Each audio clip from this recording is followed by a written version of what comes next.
Open house on Sunday, May 15th, 12:30 to 2 p.m. Just on the edge of Mandan sits a treasure of a home. This home has great views and wildlife passing through the yard often. Keep the yard lush this summer with a full yard sprinkler system. Enjoy evenings on the large deck or patio.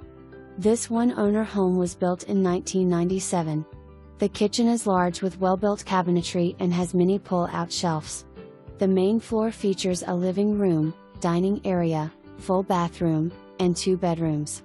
The primary bedroom has 2 closets. The laundry is located off of the kitchen, where you will find a half bathroom. The garage is an attached 2-stall garage with floor drain. Downstairs, there is a spacious family room with a walk-out sliding glass door to the backyard patio. Cozy up to the fireplace on cool evenings. A bedroom is located in the basement family room and has an egress window. Another bedroom could easily be added if needed where the storage room is located. The basement has a 3/4 bathroom. The furnace is less than a year